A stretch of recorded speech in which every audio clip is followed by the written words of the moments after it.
In the scorching Nevada desert, where legends are forged and broken under an unrelenting sun, Captain Rebecca Mitchell prepared for the flight that would change everything. The F-15E Strike Eagle waited on the tarmac like a predator coiled to spring, its metallic skin shimmering in waves of heat that rose from the runway. Inside the cockpit, Rebecca's hands moved with practiced precision across the controls, each switch and button an extension of muscle memory honed over 10 years of service. The twin engines roared to life with a sound that never failed to send electricity through her veins, raw power barely contained, waiting for release. This was Red Flag, the crucible where the best pilots in the Air Force prove they belong, and Rebecca Phoenix Mitchell had everything to prove. Heat shimmered off the Nevada tarmac as the Strike Eagle screamed into the cloudless blue sky. Rebecca gripped the control stick with steady hands, her eyes locked on the horizon. The roar of twin Pratt and Whitney engines pushed her deeper into her seat as the aircraft climbed vertically at breakneck speed. "Phoenix, you're cleared for combat maneuver sequence. Show us what you've got."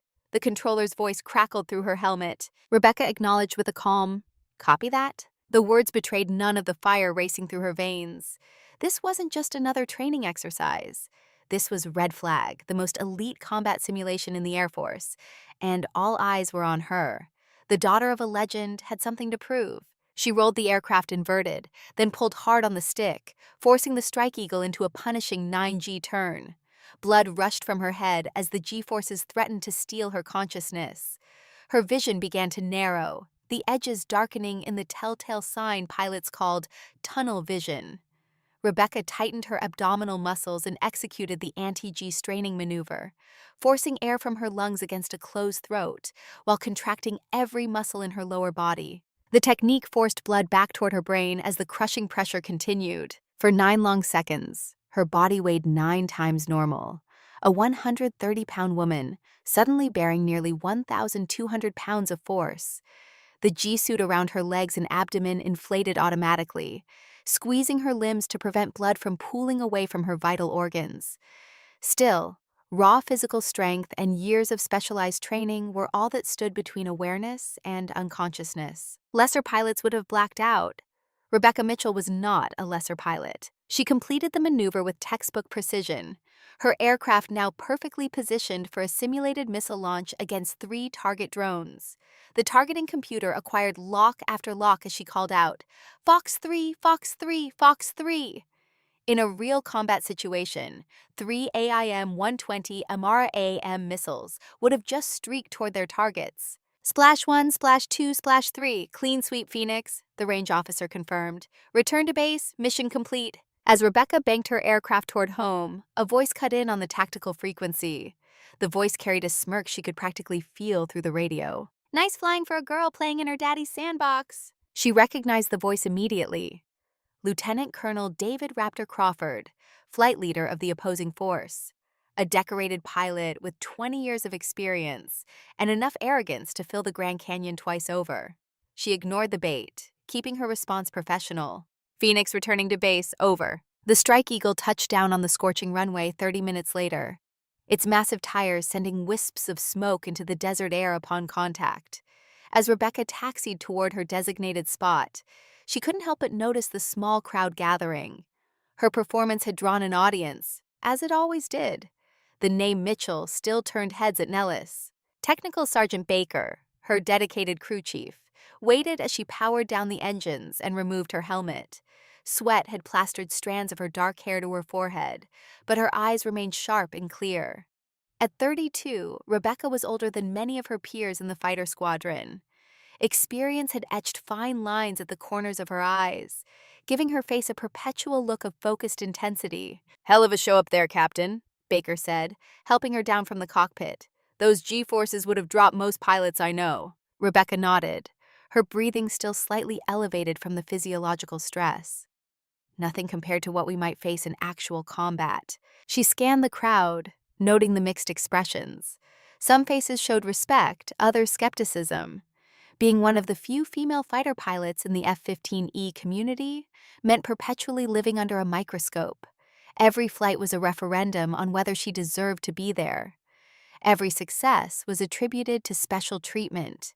Every failure was evidence women didn't belong in fighter jets. After a decade of service, Rebecca had grown a thick skin, but the weight of constant judgment never truly disappeared. As she walked towards the operations building, Sarah Valkyrie Bennett fell into step beside her. The only other female pilot in the Desert Eagle squadron, Bennett was 5 years younger, but had become Rebecca's closest friend and ally.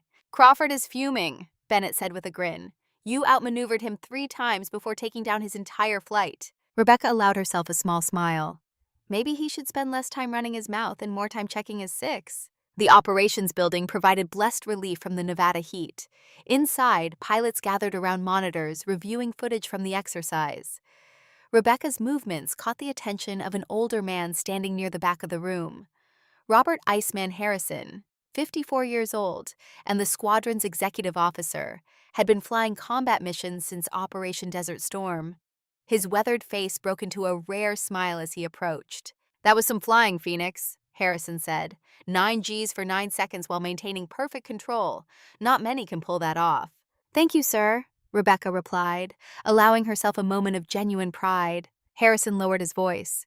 "General Blackwell wants to see you, immediately." The smile vanished from Rebecca's face. General William Iron Blackwell had arrived at Nellis 3 weeks ago, taking command with the force of a hurricane. A Cold War veteran with a chest full of medals and a reputation for uncompromising leadership, Blackwell had made his presence felt throughout the base. He'd also made it clear he had little patience for what he called social experiments in combat units. Rebecca nodded, straightened her flight suit, and headed toward the commander's office. The corridor seemed to stretch longer with each step. When she reached the door bearing Blackwell's name, she took a deep breath, knocked 3 times, and entered when commanded. General Blackwell stood with his back to the door, gazing out a window that offered a panoramic view of the flight line. His silver hair was cut military short, his posture ramrod straight despite being in his 60s. When he turned, his steel gray eyes assessed Rebecca with clinical detachment. "Captain Mitchell," he said, voice graveled by decades of command. "Quite a performance today." "Thank you, sir," she replied, standing at attention. "At ease." Blackwell moved to his desk and picked up a file. "Your record makes for interesting reading. 2 tours in Afghanistan, 1 in Iraq, Air Medal with Valor, Distinguished Flying Cross." He closed the folder. "Your father would be proud." The mention of her father sent a jolt through Rebecca's spine. Thomas Wild Tom Mitchell's legacy cast a long shadow over every aspect of her career. As a child, she had worshipped him. As a teenager, she had mourned him. As an adult, she had followed in his footsteps. "I try to honor his memory through service, sir," she said carefully. Blackwell's expression hardened. "Your father was a hell of a pilot, but he was also a man who couldn't follow orders.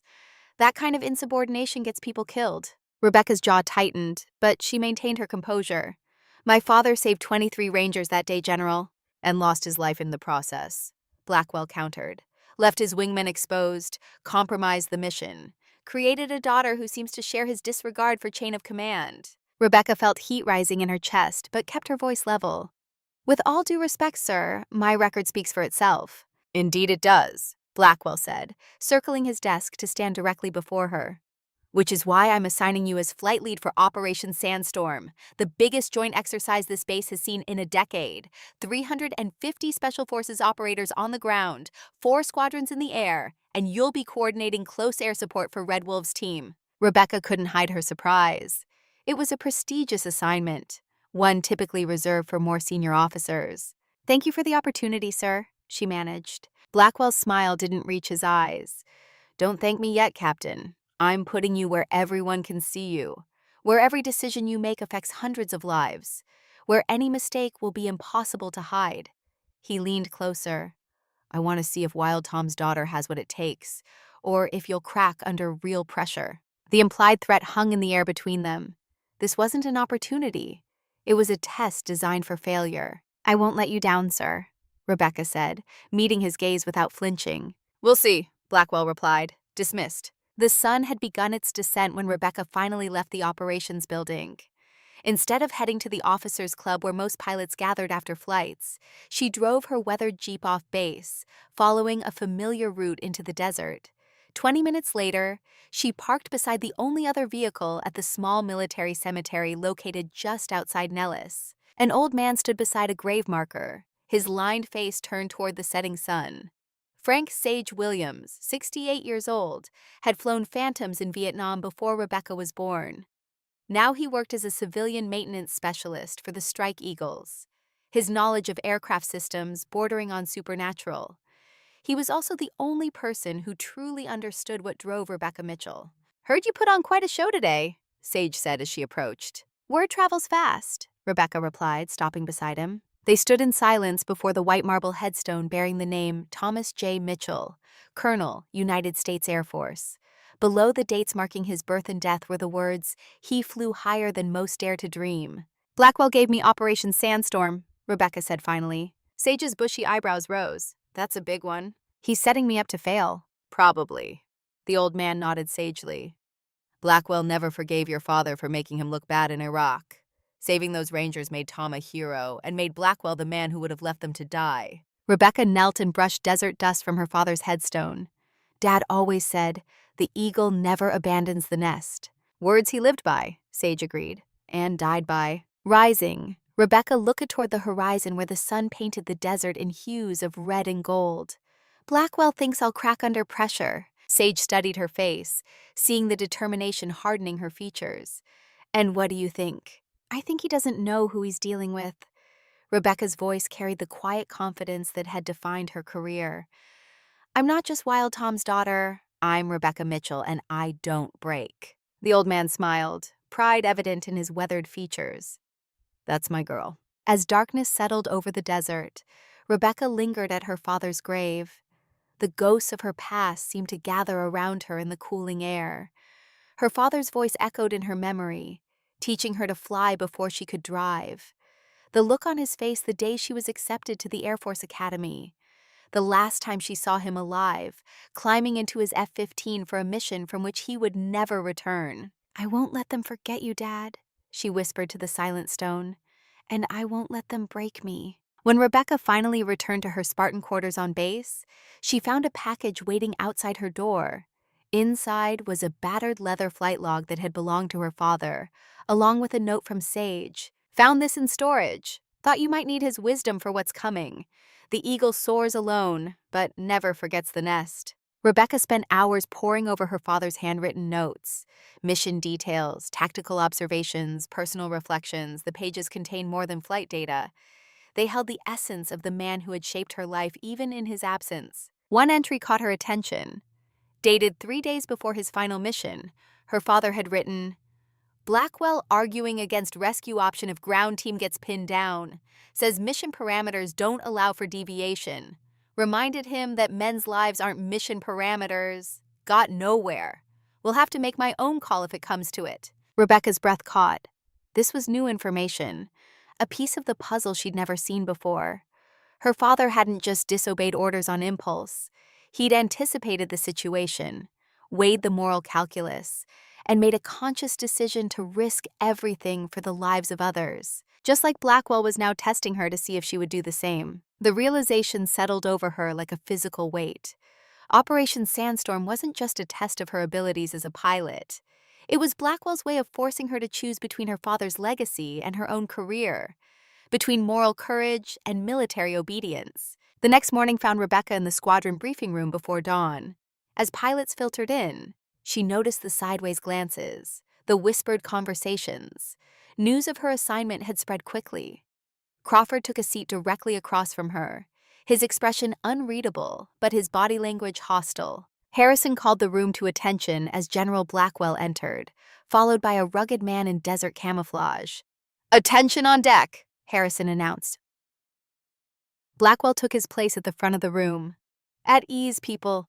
I want to introduce Colonel Vincent Palmer, commander of Red Wolf's Special Forces team. They'll be your ground element for Operation Sandstorm." Palmer stepped forward, his tanned face bearing the weathered look of a man who had spent more time in combat zones than behind a desk. "Morning, folks. My team will be running infiltration and exfiltration drills in Death Valley next week. We need you flyboys to provide air cover, close support, and tactical intelligence." His eyes scanned the room, settling briefly on Rebecca before continuing. This may be an exercise, but we're treating it as combat real. Full kit, live communication protocols, and simulated enemy force with actual defensive capabilities. Blackwell took over. Captain Mitchell will serve as Air Mission Commander, coordinating between air assets and ground forces. His tone made it clear this wasn't a vote of confidence.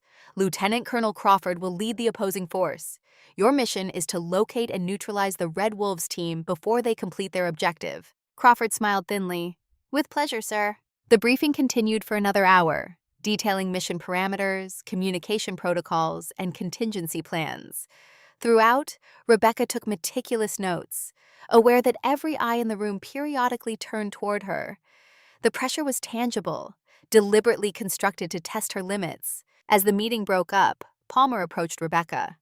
"Captain Mitchell," he said, extending his hand.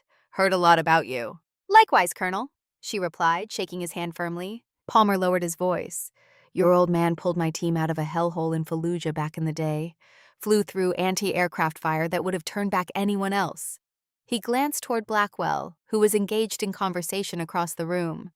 Not everyone appreciated his methods, but those of us on the ground sure did. The connection surprised her.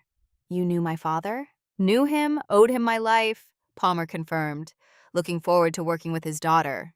He paused, then added significantly, "Whatever happens out there." Before Rebecca could ask what he meant, Palmer was called away by one of his team.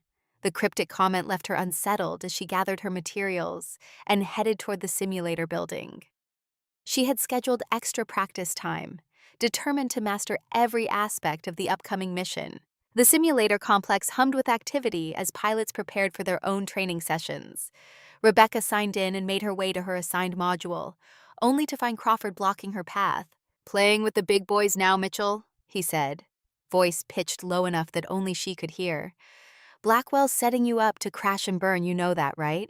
Rebecca met his gaze steadily. "If you're trying to get in my head, Crawford, you're wasting your time."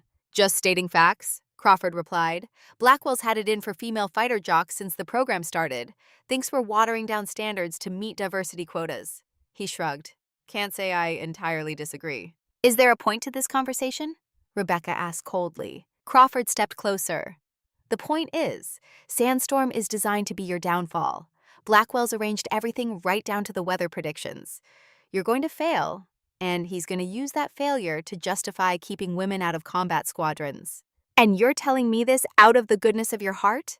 Rebecca's tone dripped with skepticism. "I'm telling you because while I think you don't belong here, I'd rather beat you fair and square," Crawford replied. "Not because some general with an agenda stacked the deck." Rebecca brushed past him toward the simulator.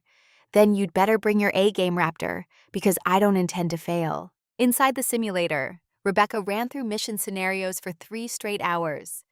Pushing herself beyond normal limits, she programmed the computer to generate increasingly difficult situations, from equipment failures to unexpected weather patterns.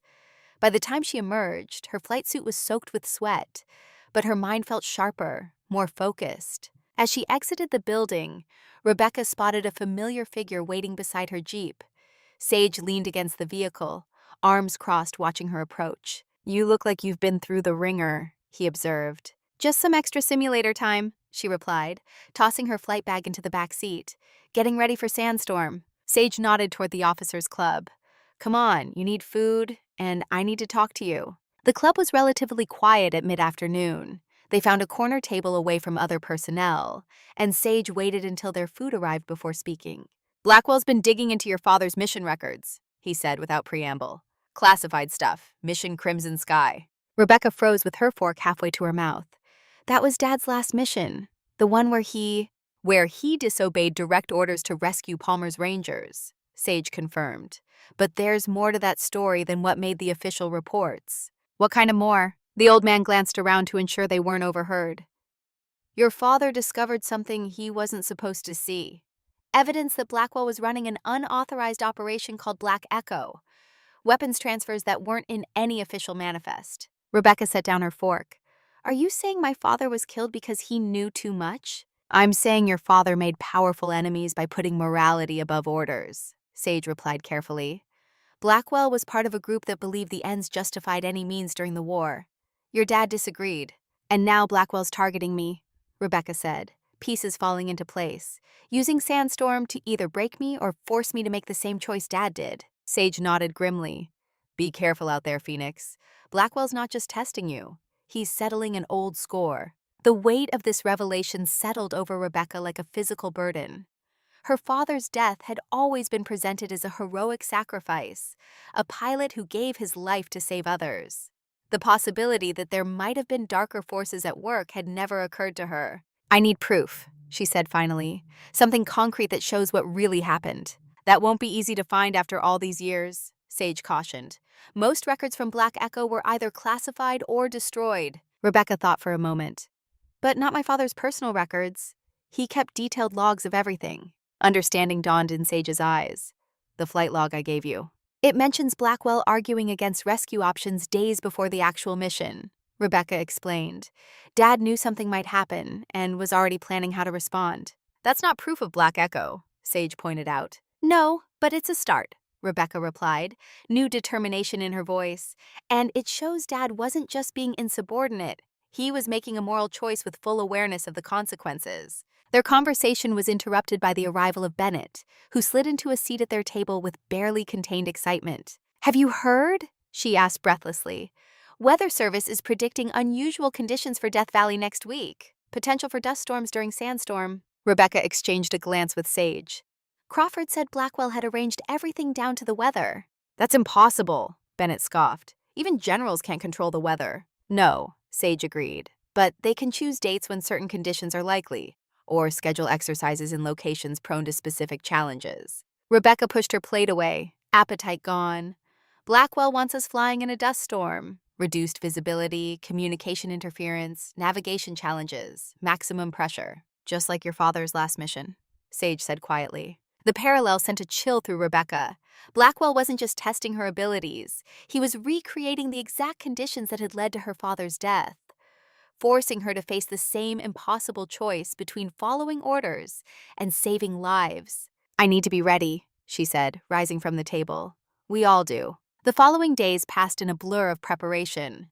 Rebecca drove her flight crew mercilessly, running drills and simulations at all hours. She studied maps of Death Valley until she could navigate it blindfolded, memorized emergency procedures for every conceivable failure mode, and spent hours reviewing her father's notes for insights into Blackwell's tactics. The night before deployment, Rebecca found herself alone on the flight line, walking among the silent aircraft under a blanket of desert stars. Her F-15E waited in its hard stand, freshly serviced and loaded with training munitions. She ran her hand along the cool metal of its fuselage, feeling the connection between machine and pilot that transcended mere technology. Couldn't sleep either, huh? Rebecca turned to find Harrison approaching, hands tucked into the pockets of his flight jacket. Just doing a final check, she explained. The older pilot nodded, understanding in his eyes. I flew with your father, you know. Not his final mission, but several others. He was the best stick I ever saw. Everyone says that, Rebecca replied, unable to keep a hint of weariness from her voice. Living in the shadow of a legend was its own kind of burden. What they don't say, Harrison continued, is that he was also the most principled. When the rest of us were just following orders, Tom was always asking if they were the right orders. He gazed up at the stars. That made some people uncomfortable. People like Blackwell, Rebecca said. Harrison's silence was confirmation enough. Why are you telling me this now? She asked. The executive officer met her eyes directly. Because tomorrow, you're leading my pilots into an exercise that might not be exactly what it seems. I need to know you're flying with a clear head, not distracted by old ghosts or personal vendettas. Rebecca considered her words carefully before responding. My only focus is bringing every pilot and ground operator home safely, sir. Whatever else is happening, that's my priority. Harrison studied her face in the dim light, then nodded once. Good, that's what your father would say too. He turned to leave, then paused. One more thing, Phoenix. Trust your instincts out there. When everything goes to hell, instruments can fail, radios can cut out, but a pilot's gut rarely steers them wrong. As he walked away, Rebecca turned back to her aircraft, Harrison's words echoing in her mind. Trust your instincts. The same advice her father had given her during her first solo flight years ago. Tomorrow, she would lead her squadron into Operation Sandstorm, carrying not just her own future, but the weight of her father's legacy. Blackwell had designed this test to break her, to force her to choose between duty and morality. What he didn't understand was that for Rebecca Mitchell, those had never been separate choices. As the desert night wrapped around her, stars blazing overhead like eternal witnesses, Rebecca made a silent promise to herself and to the memory of the man who had taught her to fly. She would face whatever challenges came her way, not as Wild Tom's daughter, but as her own woman, with her own moral compass guiding her through the storm. The eagle never abandons the nest. Tomorrow would show what kind of eagle she truly was. Dawn broke over Death Valley with an unsettling calm. The sky bore an eerie tint, not the clear azure of a desert morning, but a muted bronze that stretched from horizon to horizon. Rebecca Mitchell stood on the flight line at the forward operating base, her gaze fixed on that strange sky as the first rays of sunlight painted the aircraft in long shadows. Something didn't feel right. Operation Sandstorm was about to begin. 4 squadrons of aircraft and 350 Special Forces operators were in position across the sprawling expanse of Death Valley, the largest joint exercise conducted by Nellis Air Force Base in a decade, designed to simulate close air support in hostile territory. Or, at least, that was the official briefing. "Weather reports coming in, Captain," Bennett said, approaching with a tablet in hand. "Meteorology is tracking unusual barometric pressure drops across the valley, potential for dust activity by midday." Rebecca studied the data. "These readings are off. Wind speeds are projected to hit 60 knots by 1400 hours. That's well above safety parameters for ground operations." "I already flagged it with operations. They say Blackwell reviewed the forecast personally and authorized the exercise to proceed." Bennett lowered her voice. "He specifically said the unpredictable conditions would add valuable realism." The word sent a chill through Rebecca despite the morning heat. Unpredictable conditions. Exactly what her father had faced on his final mission. "Ma'am," a young communications specialist jogged over.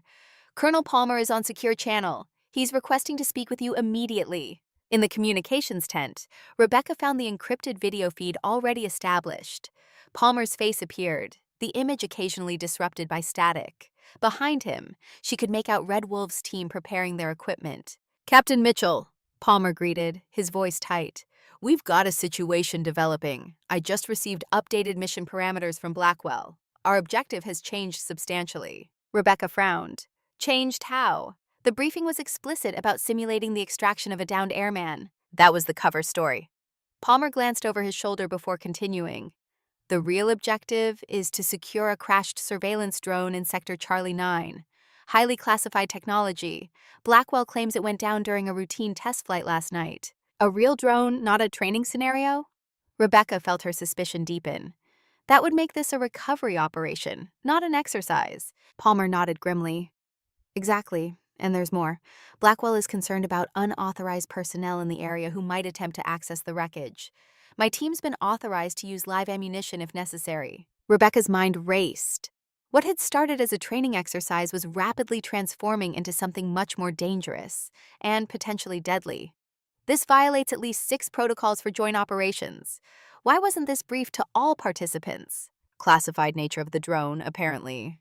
Palmer's skepticism was evident in his tone. "But something feels off about the whole thing. The coordinates Blackwell provided are deep in the most inaccessible section of the valley, and directly in the path of that incoming weather system." Rebecca made a quick decision. "I need to see the drone crash site myself. Send me the coordinates. My team will do a preliminary recon flight before your insertion." "Be careful, Mitchell," Palmer warned. "Blackwell's running this op outside normal channels. I'm not sure who else knows what's really happening out there." The communication ended, leaving Rebecca with a growing sense of foreboding. She exited the tent to find Harrison waiting. "Problems?" the older pilot asked, reading her expression. "Mission parameters have changed. We need to brief the squadron." Rebecca started walking toward the operations building, Harrison falling into step beside her. "Blackwell?" he asked simply. "Who else?" she replied. "He's turned a training exercise into a classified recovery operation without proper notification or preparation." Inside the operations center, Rebecca quickly gathered her flight leaders. Within minutes, she had them briefed on the new situation, careful to maintain operational security while ensuring they understood the heightened risks. Weather is the wild card, she explained, pointing to the latest satellite imagery. That dust front is moving faster than predicted. We'll need to complete our recon and support the Red Wolves' insertion before visibility deteriorates. Crawford, who had been assigned to her command for the initial phase of the operation, spoke up. This whole thing stinks, Mitchell. Blackwell's deliberately sending us into a developing dust storm for a crashed drone? Seems convenient. Rebecca met his gaze. I don't disagree, but we have our orders. And more importantly, we have 350 operators on the ground counting on our air support. So what's the play? Crawford asked, surprising her with his deference. We stick to the mission, but we keep our eyes open, Rebecca replied. Bennett, you and Ellis take the southern approach. Crawford and I will come in from the north. Standard search pattern, maintain visual contact, radio discipline at all times. As the pilots dispersed to their aircraft, Rebecca was struck by Crawford's willingness to follow her lead despite their history of antagonism. Perhaps he was finally seeing beyond his own prejudices, or perhaps he simply recognized the potential danger of the situation. 30 minutes later, Rebecca was strapped into her F-15E Strike Eagle, running through the pre-flight checklist with practiced efficiency. The twin engines roared to life, their deep rumble resonating through the airframe. She taxied onto the runway, Crawford following in his own Strike Eagle. Desert Eagle lead, you're cleared for takeoff, the tower controller announced. Be advised, weather conditions are deteriorating rapidly. Updated forecast shows dust activity initiating within the next 2 hours. Copy that, tower. Desert Eagle lead rolling. Rebecca advanced the throttles, feeling the push of acceleration as her aircraft surged forward. The F-15E lifted off smoothly, climbing into the increasingly hazy sky. As they gained altitude, the full scope of Death Valley spread out below them. The vast expanse of desert, normally a patchwork of browns and tans, now showed disturbing signs of the approaching storm. On the horizon to the southeast, a wall of dust was visible, the leading edge already obscuring the distant mountains. That's moving fast, Crawford commented over the radio.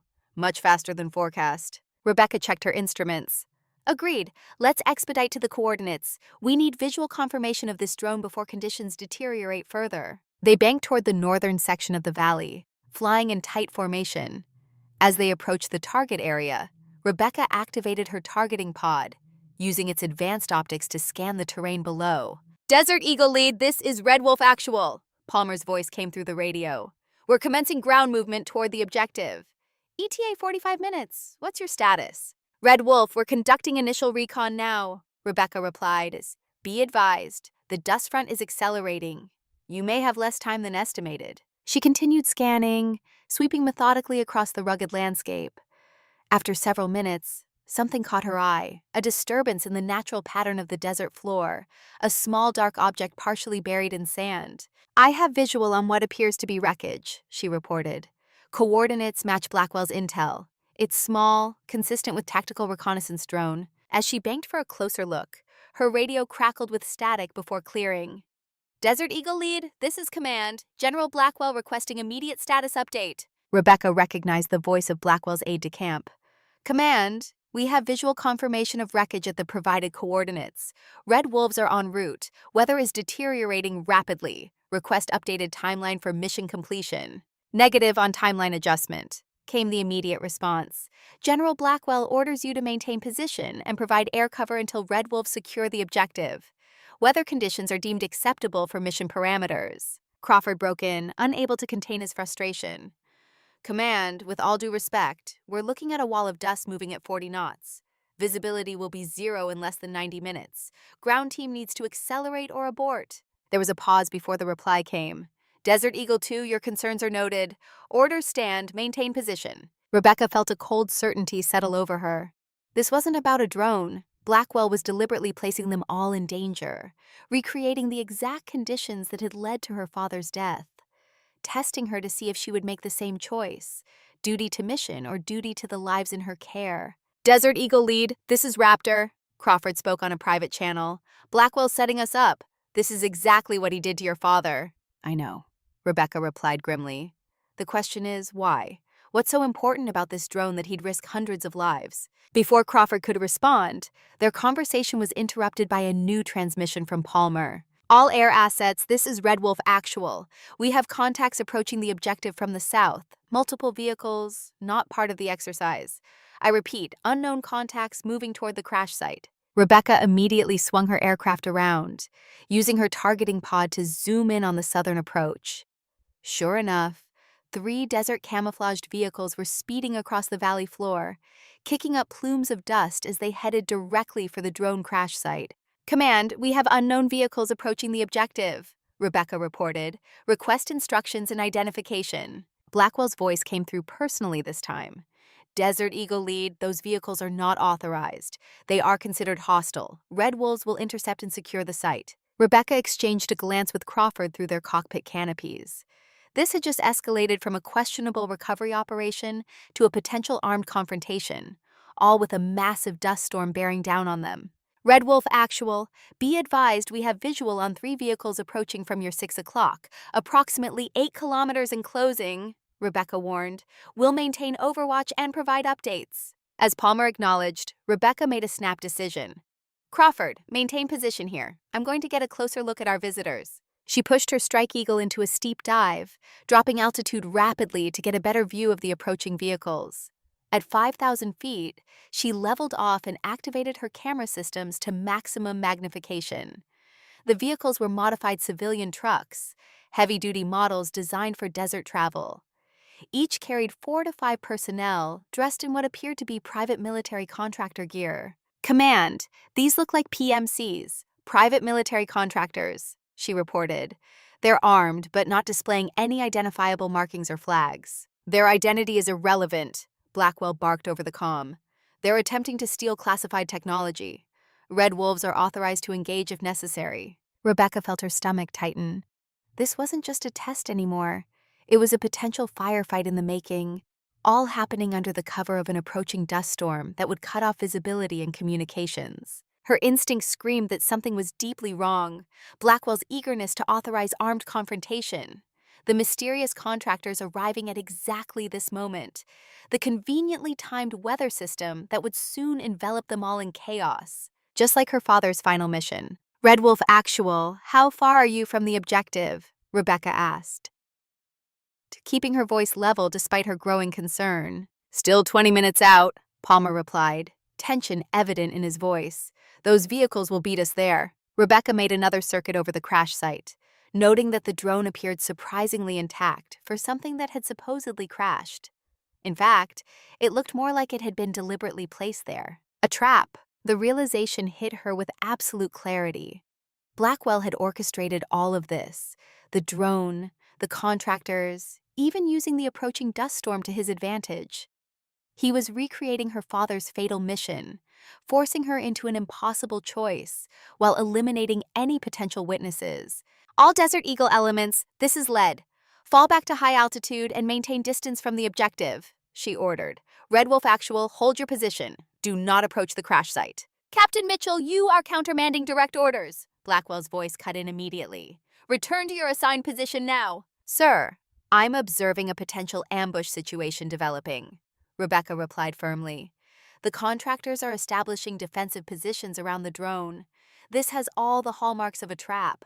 That is not your assessment to make, Captain, Blackwell growled. Follow your orders or face immediate relief of command. Rebecca took a deep breath. This was the moment, the same choice her father had faced. Follow orders and potentially send Palmer and his men to their deaths, or defy authority and do what she knew was right. Red Wolf Actual, this is Desert Eagle Lead. Are you on a secure channel? After a moment, Palmer replied. Affirmative, Captain. Switch to encrypted backup. The drone is bait, Rebecca said bluntly. This entire operation feels like a setup. Blackwell is recreating the exact circumstances that led to my father's death. I believe he's using this exercise to eliminate witnesses to something much bigger. There was a long pause before Palmer responded. I came to the same conclusion. We intercepted communications from those contractors. They're expecting us. Relief flooded through Rebecca. She wasn't alone in her suspicions. Can you pull back without Blackwell realizing immediately? Already in motion, Palmer confirmed. We've encountered mechanical issues with our transport. Convenient timing. Desert Eagle Lead, respond immediately, Blackwell demanded over the main channel. Your insubordination is jeopardizing this operation. Rebecca switched back to the command frequency. General, the approaching dust storm has intensified beyond safe operational parameters. I'm ordering all air assets to gain altitude and maintain safe distance. Ground teams should seek shelter immediately. You do not have the authority to override my commands, Captain, Blackwell snarled. Execute your assigned mission now. As if nature itself was taking sides, the leading edge of the dust storm chose that moment to sweep across the valley floor with startling speed. Within minutes, the lower elevations were engulfed in a swirling maelstrom of sand and dust, reducing visibility to near zero. All Desert Eagle elements, this is lead. Weather conditions have deteriorated beyond operational safety margins. Climb to 15,000 feet immediately and form up on my position. We'll attempt to maintain visual contact with Red Wolves as long as possible. Her pilots acknowledged and began climbing. Rebecca watched as the dust rose higher, already obscuring the valley floor completely. The three vehicles and the drone had vanished beneath the churning brown cloud. Command, we've lost visual on the objective, she reported. Dust ceiling is rising rapidly, currently at approximately 3,000 feet and climbing. Request permission to abort mission due to safety concerns. There was no immediate response from Blackwell. Instead, a different voice came through the radio. Harrison. Desert Eagle led, this is Eagle Base. General Blackwell has been called to an urgent communication. I am temporarily assuming command authority. All air assets are ordered to return to base immediately. Red Wolves, seek shelter and await extraction once weather permits. Rebecca recognized what Harrison was doing, using Blackwell's absence to issue the stand-down order that should have been given long ago.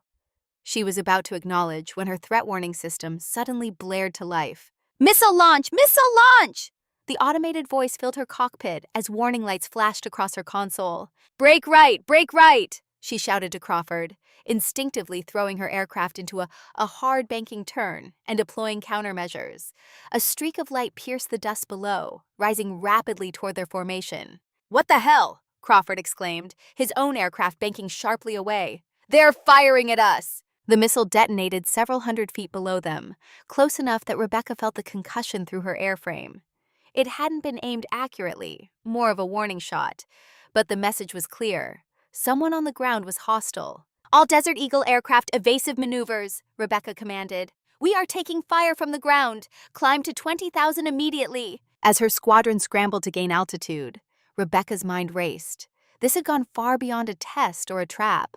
Someone was actively trying to shoot down American aircraft during what was supposed to be a training exercise.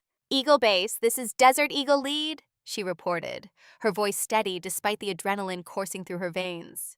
We are taking surface-to-air fire from the vicinity of the drone crash site.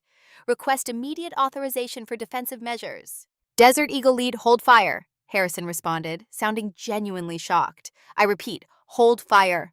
Return to base immediately, we need to sort this out.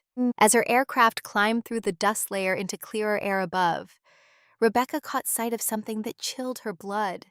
3 more aircraft were approaching from the east, flying low and fast. They weren't American models. They appeared to be foreign-made fighters, without any identifying markings. Eagle Base, we have 3 unidentified aircraft entering the operation area from the east, she reported.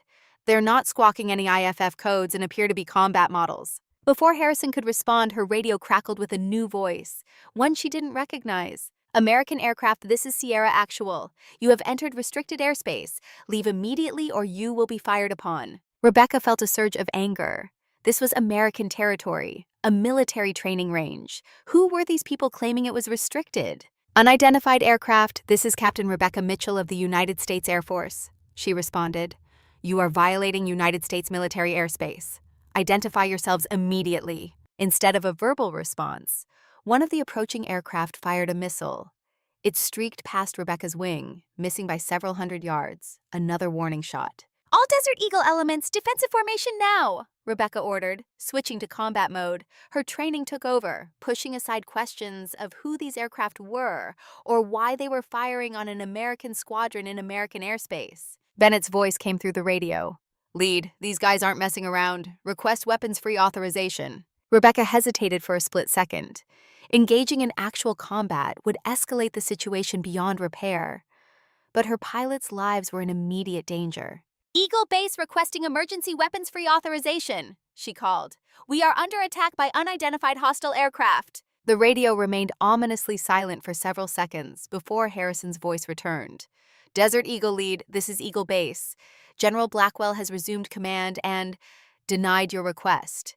You are ordered to withdraw immediately without engaging. Rebecca couldn't believe what she was hearing. Blackwell was denying them permission to defend themselves against an active attack? Sir, with all due respect, we are taking fire, she protested. My pilots are in danger. Those are your orders, Captain, came Blackwell's cold voice, replacing Harrison's. Withdraw now. In that moment, Rebecca understood with perfect clarity what was happening. Blackwell wasn't just testing her, he was eliminating her. The entire operation had been designed to place her in an impossible situation. Follow orders and potentially lose pilots to enemy fire, or disobey and give him the excuse he needed to destroy her career, just as he had done to her father. Desert Eagle elements, execute evasive pattern Delta, she commanded, making her decision. We will withdraw to the west while maintaining defensive posture. Weapons tight, but if they fire on us again, we will defend ourselves. Her squadron acknowledged, falling into the practice formation that would give them the best chance of escaping without casualties. As they banked away from the mysterious aircraft, Rebecca keyed her radio once more. General Blackwell, she said, her voice cold and clear, I am withdrawing as ordered, but be advised, I will not sacrifice my pilots to whatever game you're playing. If those aircraft pursue, we will defend ourselves regardless of your orders. And when we land, you'll have a lot of explaining to do. There was no response, but Rebecca hadn't expected one. She focused on leading her squadron away from the threat, constantly checking her radar for signs of pursuit. The unidentified aircraft maintained their position near the dust storm, making no move to follow. As the miles passed and they approached the safety of their base, Rebecca allowed herself to consider the full implications of what had just happened. Blackwell had deliberately placed them in danger. He had denied them permission to defend themselves. And most disturbingly, he somehow had control over armed aircraft that didn't belong to any recognizable U.S. military branch. The parallel to her father's final mission was unmistakable. Tom Mitchell had disobeyed orders to save lives, and it had cost him his own. Rebecca had just made the same choice, and while she had managed to avoid immediate disaster, she knew the consequences were still to come. The dust storm that had been their enemy was now their ally, hiding them from whatever threats lurked below as they made their way back to base. Rebecca maintained radio silence except for essential communications, wary of who might be listening. When they finally touched down at the forward operating base, the scene that greeted them was one of controlled chaos. Emergency vehicles were positioned around the runway, and security forces were visibly on high alert. As Rebecca climbed down from her aircraft, she spotted Harrison hurrying toward her. His face was drawn, his expression grave. "What happened out there?" he asked without preamble. "Blackwell's claiming you abandoned the mission and endangered the Red Wolves team." Rebecca met his gaze steadily. "He's lying. Palmer and his team never reached the objective. They pulled back when we spotted the contractors. Then someone started shooting at us, followed by those unidentified aircraft. Blackwell denied us permission to defend ourselves." Harrison glanced around before lowering his voice. "This goes beyond a personal vendetta, Phoenix. When those aircraft appeared on radar, Blackwell ordered the tracking data classified. He claimed they were part of the exercise, a surprise element to test response protocols." "That's absurd," Rebecca said, anger rising in her voice. "They fired actual missiles at us. They were foreign-made fighters with no identification markings. How could that possibly be part of the exercise?" "I don't know," Harrison admitted. "But Blackwell's already spinning the narrative. He's painting you as unstable, claiming you're projecting your father's experience onto a routine training scenario." Rebecca felt a cold knot forming in her stomach. "Where's Palmer? He can confirm what happened." "That's the other problem," Harrison said grimly. "Red Wolves' team has been recalled to base and immediately deployed on a classified mission. They left 20 minutes ago." Rebecca recognized the tactic immediately. Blackwell was systematically removing witnesses and evidence, isolating her and undermining her credibility. "What about my pilots?" she asked. "They all saw what happened. Blackwell's ordered them debriefed separately. They're being questioned right now." Rebecca took a deep breath, forcing herself to think strategically.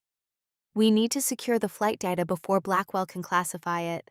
The targeting pod footage, radar recordings, communications logs. They'll all show what really happened out there." Harrison nodded. Already on it. I sent Sergeant Baker to secure the data as soon as you landed. But we need to move quickly. Blackwell's called an emergency review board for 1,800 hours. He's going to try to relieve you of command. Rebecca checked her watch. 3 hours. 3 hours to gather evidence, consolidate her position, and prepare to defend herself against a general who had decades of experience covering his tracks. I need to speak with Sage, she said decisively. He's the only one who might know what Blackwell's really after. He's in the maintenance hangar, Harrison replied. I'll try to delay the review board, give you more time. As Rebecca turned to go, Harrison caught her arm. Phoenix, be careful. Blackwell's desperate, and desperate men are dangerous. Whatever happened to your father, I think it's happening again. Rebecca nodded grimly. That's what I'm afraid of. The maintenance hangar was a hive of activity, ground crews working frantically to prepare aircraft for what appeared to be an emergency deployment. Rebecca spotted Sage near the back, hunched over an open access panel on an F-15. We need to talk, she said without preamble when she reached him. Sage straightened, wiping his hands on a rag. One look at her face told him everything he needed to know. Not here, he said quietly. Too many years. He led her to a small office at the rear of the hangar, closing the door firmly behind them. Blackwell tried to get us killed out there, Rebecca said as soon as they were alone. He set up the entire operation as a trap. Sage didn't look surprised. I've been monitoring the communications. Foreign aircraft in U.S. airspace firing on American pilots. That doesn't happen by accident. But why? Rebecca demanded. What's Blackwell's endgame? Why recreate my father's mission just to put me in the same position? The old mechanic sank into a chair, suddenly looking every one of his 68 years. Because your father discovered something he wasn't supposed to know. Something that could have ended Blackwell's career and sent him to prison. I think Blackwell believes you found the same information. What information? Rebecca pressed. Operation Black Echo, Sage replied, his voice dropping to near a whisper. Your father stumbled onto evidence that Blackwell was running an unauthorized weapons smuggling operation. High-tech American military equipment being sold to private buyers in the Middle East. Rebecca felt her blood run cold. And now Blackwell thinks I know about it? You've been asking questions, Sage pointed out. Digging into your father's last mission, looking at classified files. Blackwell's paranoid enough to think you found something. But I haven't, Rebecca protested. All I have are suspicions in my father's flight logs. Maybe that's enough to spook him, Sage suggested. Or maybe there's something in those logs you haven't recognized yet. Rebecca paced the small office, mind racing. Those aircraft today, they weren't American, but they knew exactly where we'd be and when. They had surface-to-air missiles. How does Blackwell have that kind of reach? Money buys loyalty, Sage said grimly. And from what your father discovered, Blackwell's been making a lot of money for a very long time. The pieces were starting to fit together, forming a picture more disturbing than Rebecca had imagined. Not just a personal vendetta, but a massive criminal conspiracy that had claimed her father's life and now threatened her own. The review board is in 3 hours, she said. Blackwell's going to try to discredit me, maybe even court-martial me for insubordination. Then we need proof, Sage replied. Hard evidence that Blackwell is dirty. Rebecca thought for a moment. The drone. It wasn't crashed. It looked deliberately placed. And those contractors were waiting for us. If we could get back out there. Impossible, Sage cut in.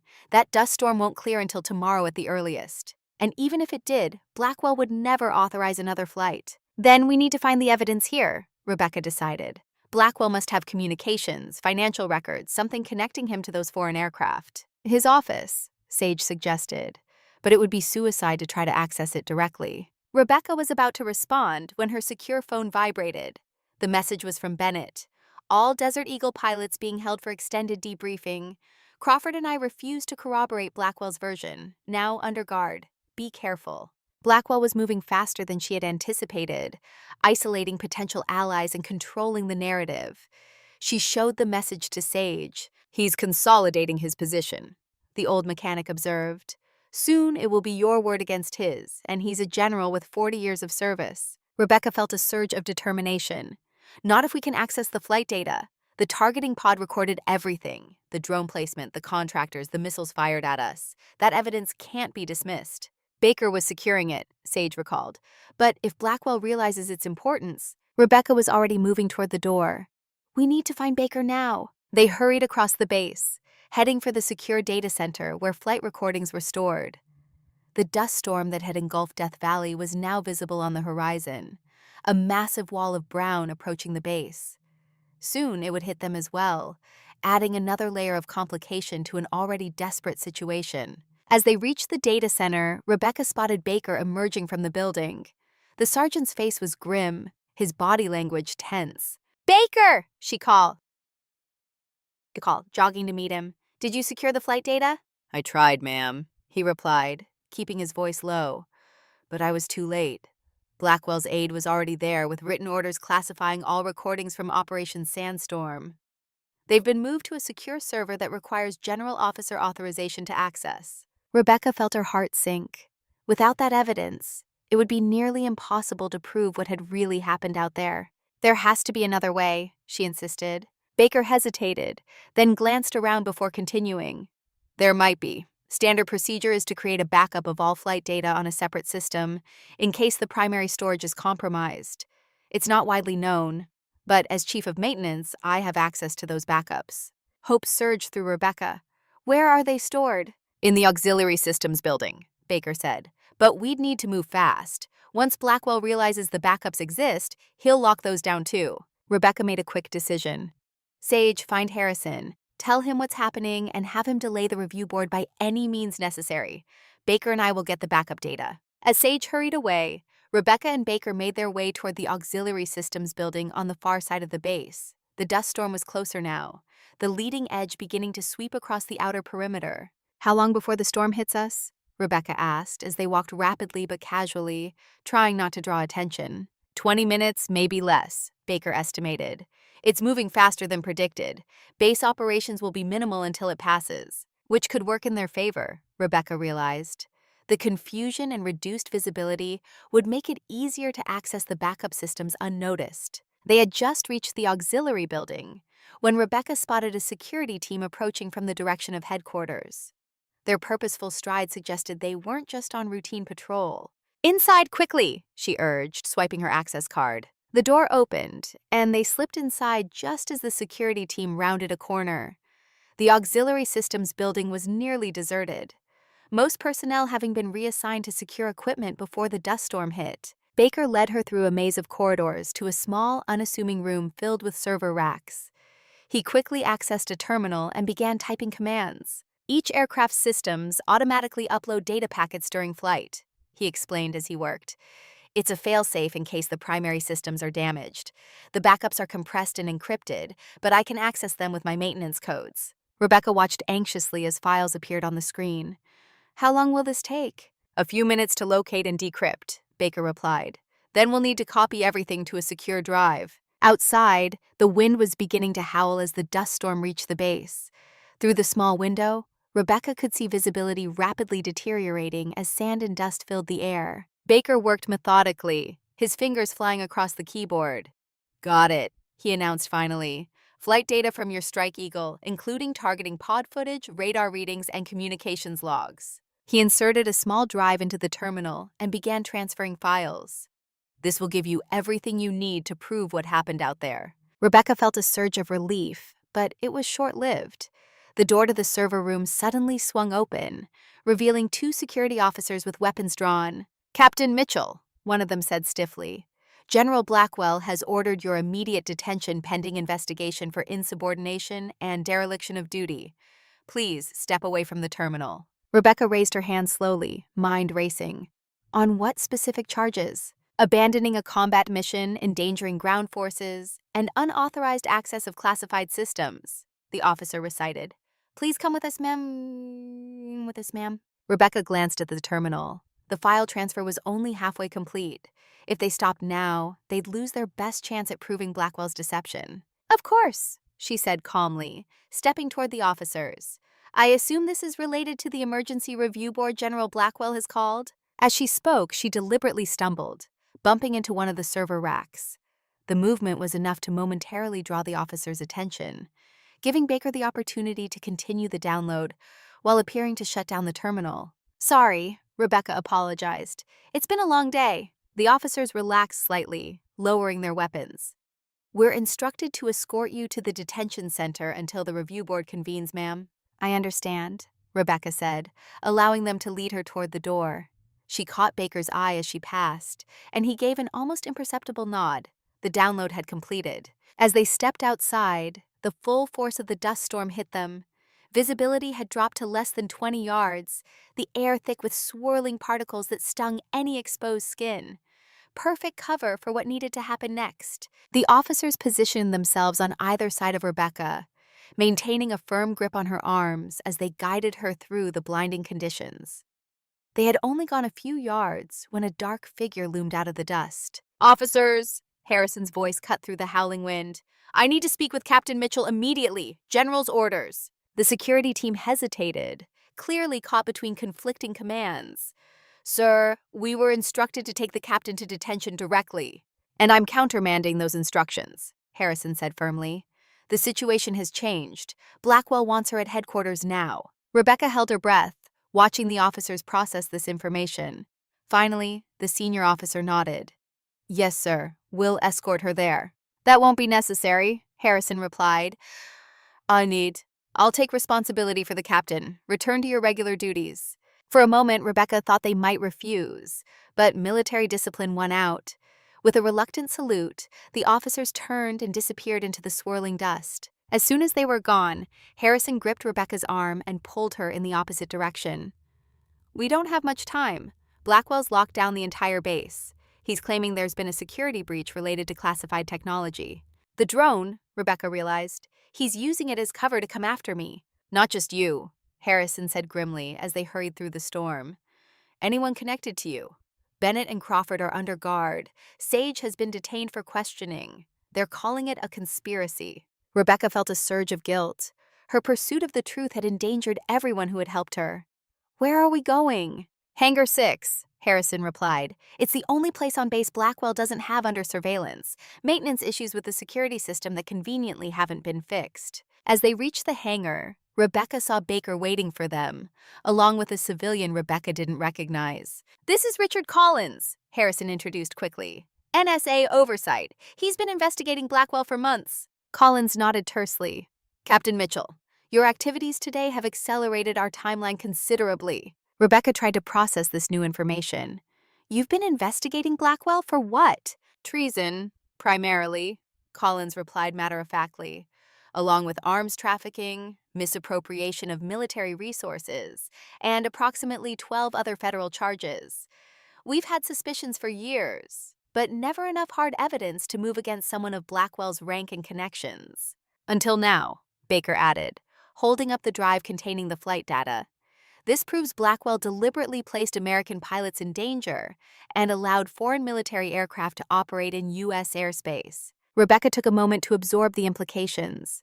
"My father, was he working with you? Is that why Blackwell had him killed?" Collins shook his head.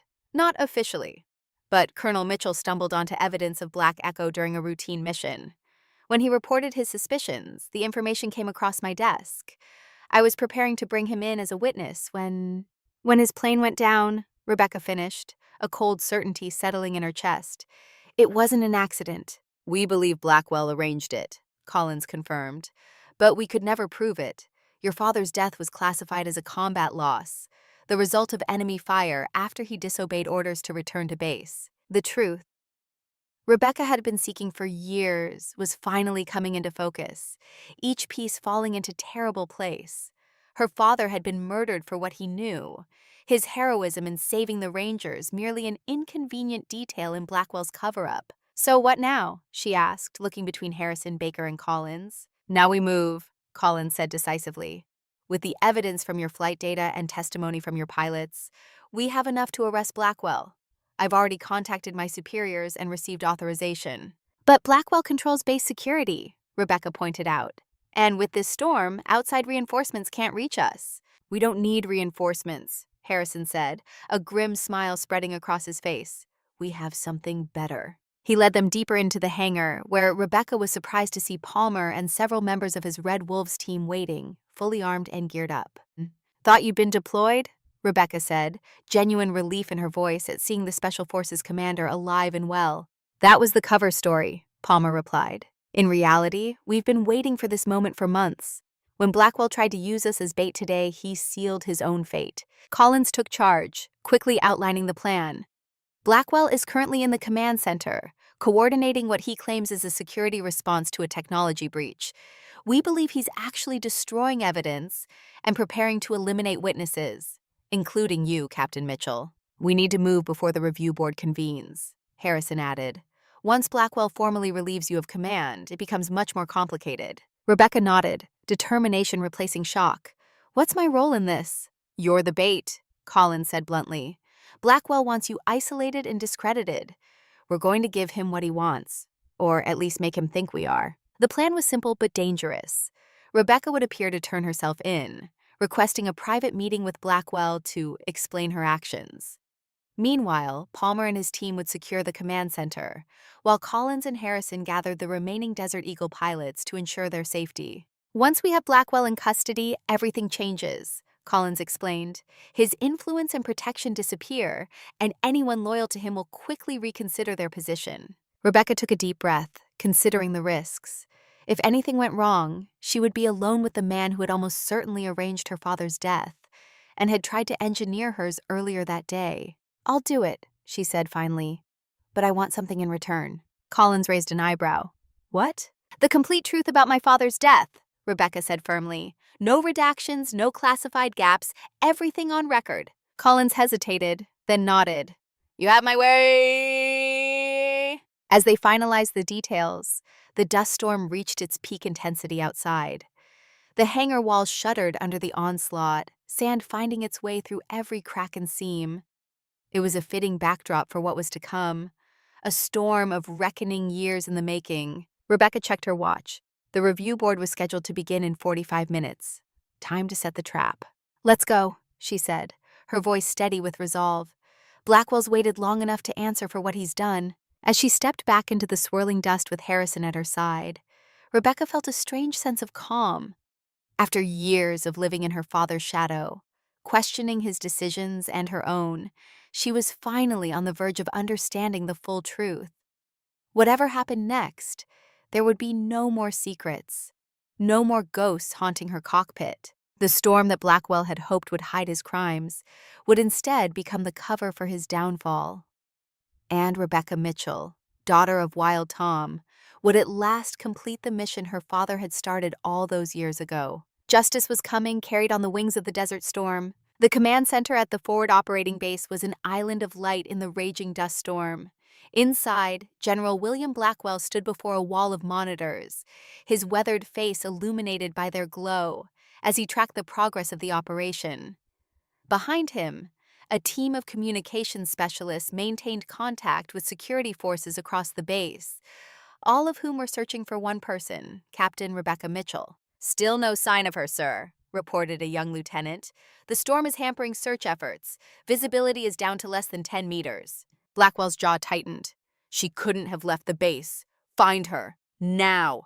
Yes, sir, the lieutenant replied, turning back to his station. Blackwell checked his watch. 30 minutes until the review board. Everything had been carefully orchestrated. The planted drone, the foreign aircraft, the convenient dust storm, all designed to force Rebecca into the same impossible choice her father had faced. She had reacted exactly as predicted, choosing her pilots' lives over direct orders, the perfect excuse to end her career and silence her permanently. But now she had vanished, and Blackwell felt his carefully constructed plan beginning to unravel. She had accessed the flight data, that much was certain. If that evidence reached the wrong people, the thought was interrupted by his secure phone vibrating against his hip.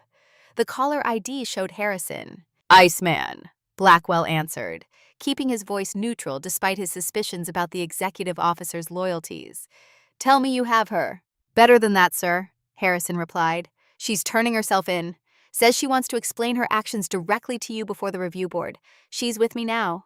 Blackwell paused, weighing his options. This was unexpected, but potentially useful. If Rebecca came to him voluntarily, it would be the perfect opportunity to contain the situation. Bring her to my private office, Blackwell decided. No escorts, no recordings. This conversation stays between us. Understood, sir. We'll be there in 10 minutes. The call ended, leaving Blackwell with a sense of cautious satisfaction. Perhaps things were back on track after all. He turned to his aide. I'll be in my office. Captain Mitchell is coming to make her case before the review board. I don't want any interruptions. The aide nodded. Yes, sir. Should I inform the board members? Not yet, Blackwell replied. Let's see what the captain has to say first. As he made his way from the command center to his office, Blackwell felt the weight of the past pressing down on him. 20 years of careful maneuvering, of building Black Echo into a profitable enterprise that had made him wealthy beyond his military salary. 20 years since he had ordered the unfortunate accident that had silenced Wild Tom Mitchell. And now Tom's daughter had stumbled onto the same dangerous truth. History repeating itself, with one crucial difference. This time, Blackwell would ensure there were no loose ends. His office was a sanctuary of military precision. Awards and commendations lined the walls, testament to a career built on calculated risks and ruthless ambition. Blackwell moved to his desk, opened a drawer, and removed a small pistol. Standard issue. Untraceable. He checked the chamber before slipping it into his jacket pocket. Insurance, nothing more. With luck, it wouldn't be necessary. A knock at the door announced their arrival. Blackwell composed himself, arranging his features into an expression of stern disappointment rather than the cold calculation he felt. Enter, he called. The door opened and Rebecca stepped through, Harrison close behind her. Despite the chaos of the day, she carried herself with the same quiet confidence Blackwell had always found irritating. The same bearing her father had shown right up until the end. General, she greeted him, formal but not deferential. Captain Mitchell, Blackwell replied. Executive Officer Harrison, thank you for bringing our wayward pilot in. You're dismissed. Harrison hesitated, looking between them. Sir, with respect, perhaps I should stay, given the serious nature of the charges. That won't be necessary, Blackwell cut him off. The captain and I have matters to discuss privately before the review board convenes. Rebecca nodded to Harrison. It's okay, sir. I requested this meeting. After another moment of hesitation, Harrison reluctantly withdrew, closing the door behind him. The sound of the latch clicking into place seemed to echo in the sudden silence. Blackwell gestured to the chair across from his desk. Sit, Captain. Rebecca complied, her movements measured, controlled. Blackwell remained standing, preferring the psychological advantage of height. You've caused quite a disruption today, he began. Abandoning your mission, countermanding direct orders, accessing classified systems without authorization. Care to explain yourself? Rebecca met his gaze directly. I think we both know what happened out there wasn't a standard training exercise. Oh? Blackwell raised an eyebrow. And what exactly do you think it was? A trap, she replied without hesitation. The drone was planted, not crashed. The contractors were waiting for us. And those foreign aircraft, they were there on your orders, weren't they? Just like 20 years ago, when you set up my father. Blackwell's expression didn't change, but internally, he felt a surge of alarm. She knew more than he had anticipated. That's quite an accusation, Captain, he said, his voice dangerously soft, especially from someone facing court-martial for insubordination. Not an accusation, General. A fact. Rebecca leaned forward slightly. Operation Black Echo. An unauthorized weapons smuggling operation that's been running for decades. My father discovered it, and you had him killed to keep him quiet. Blackwell studied her for a long moment, weighing his options. Denial seemed pointless now. Better to understand exactly what she knew and who else might know it. You're very much your father's daughter, he said finally. Same self-righteousness, same inability to see the bigger picture. The bigger picture? Rebecca's voice hardened.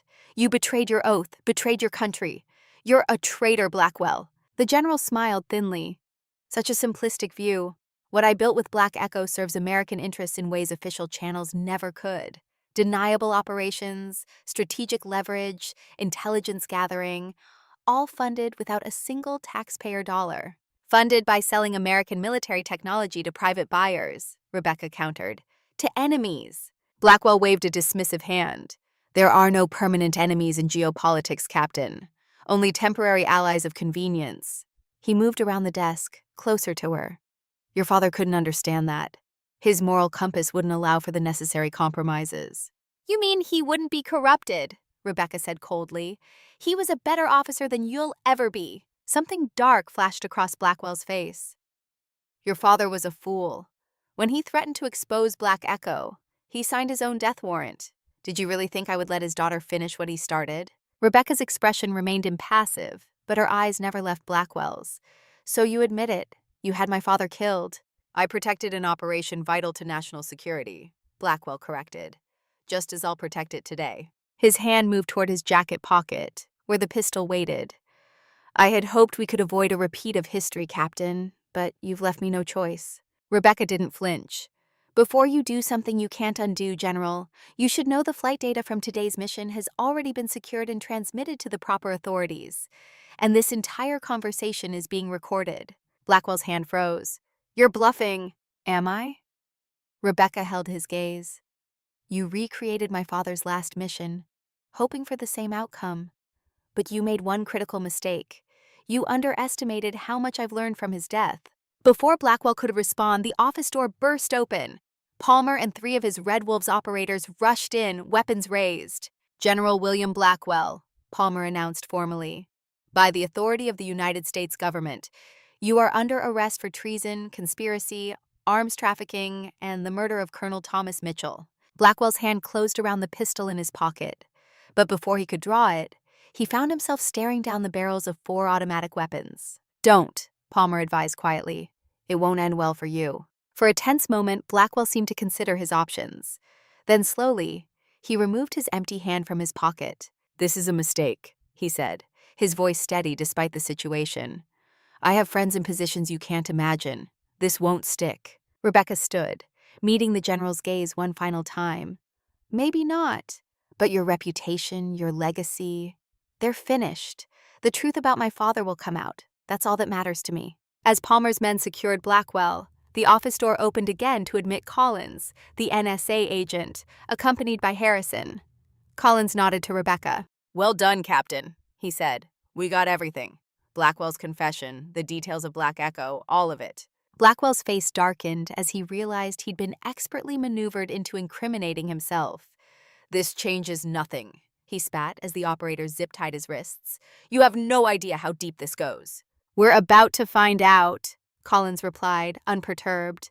"Your office is being searched as we speak. Your files, communications, financial records, everything. Black Echo ends today." As Blackwell was led away, Rebecca felt a curious emptiness where she had expected triumph. The architect of her father's death was facing justice at last. Yet the moment brought less satisfaction than she had imagined during all the years of uncertainty and suspicion. Harrison approached, concern evident in his weathered features. "You okay, Phoenix?" Rebecca nodded, though she wasn't entirely sure it was true.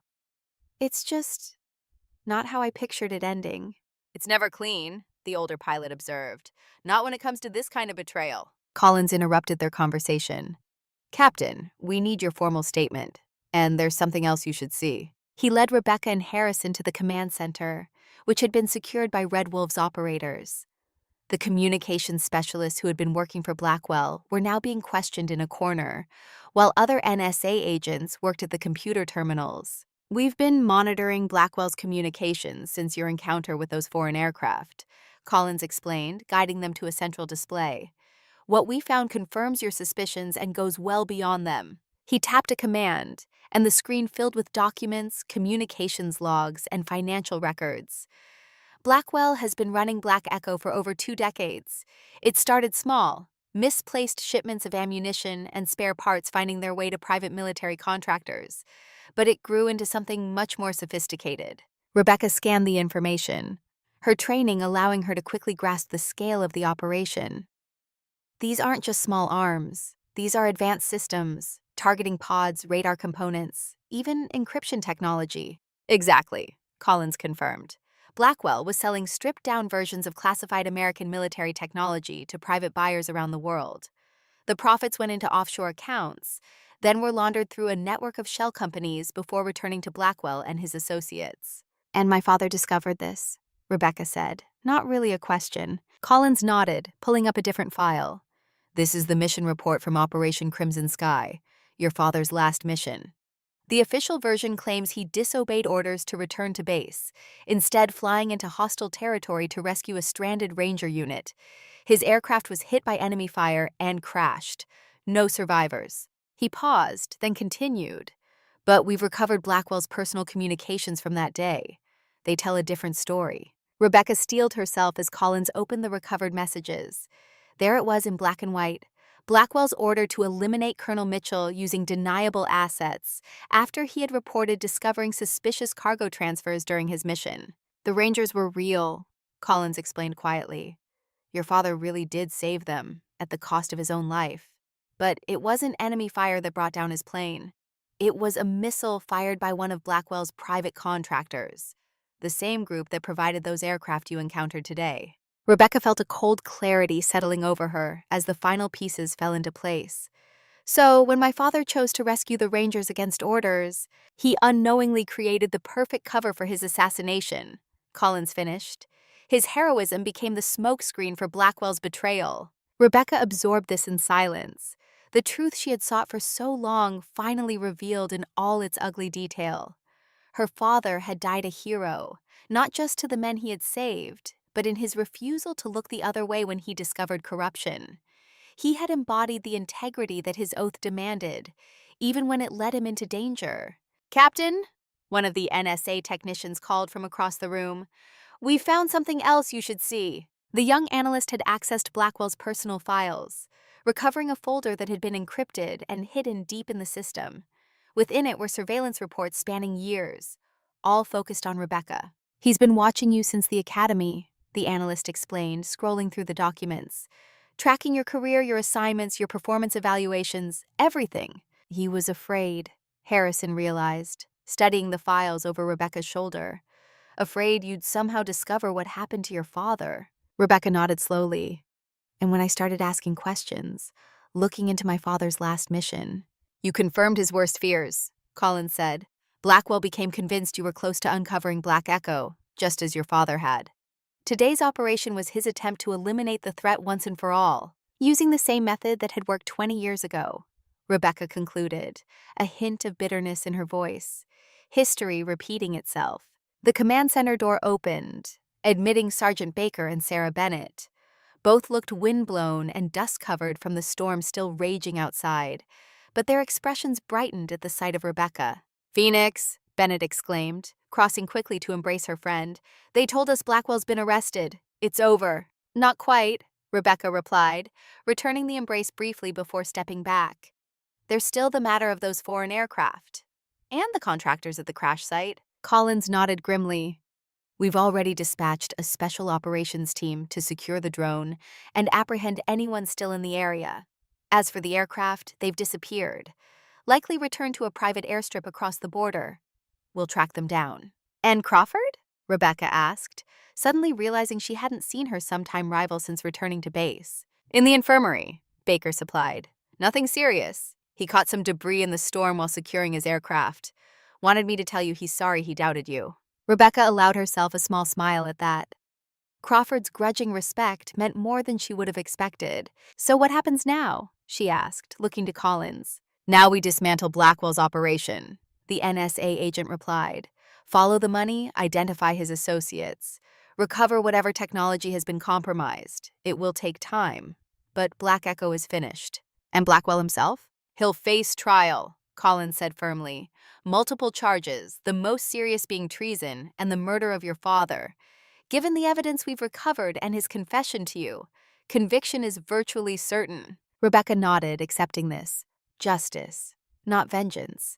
It was what her father would have wanted. "And what about you, Captain?" Harrison asked. After all this? It was a question Rebecca hadn't allowed herself to consider until now.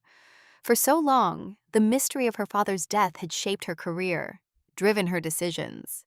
With that mystery solved, what would guide her path forward? Before she could answer, the base's alert system suddenly blared to life. Red warning lights flashed as a voice announced over the loudspeakers. "Attention all personnel, unidentified aircraft approaching from the southwest.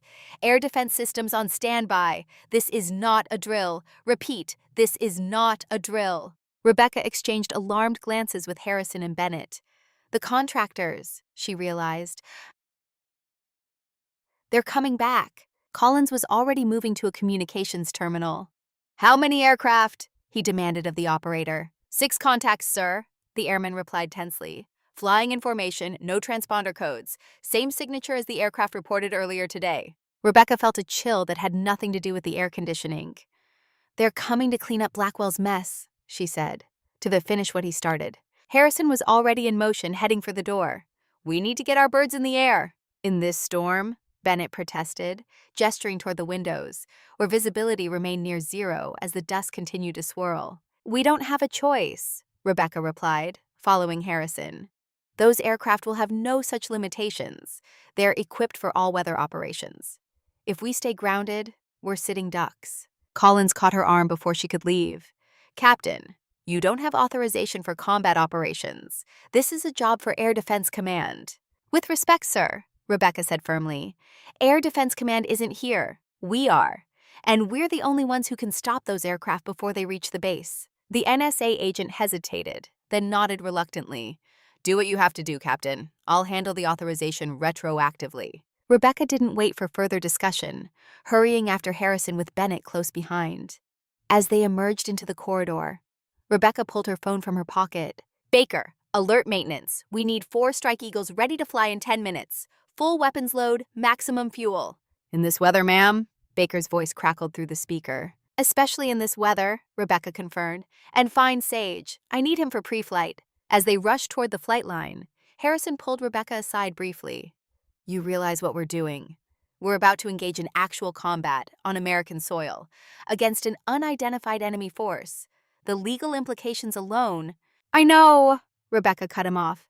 "But those aircraft came here to kill American service members and cover up Blackwell's treason. I'm not giving them that chance." Harrison studied her face for a moment, then nodded.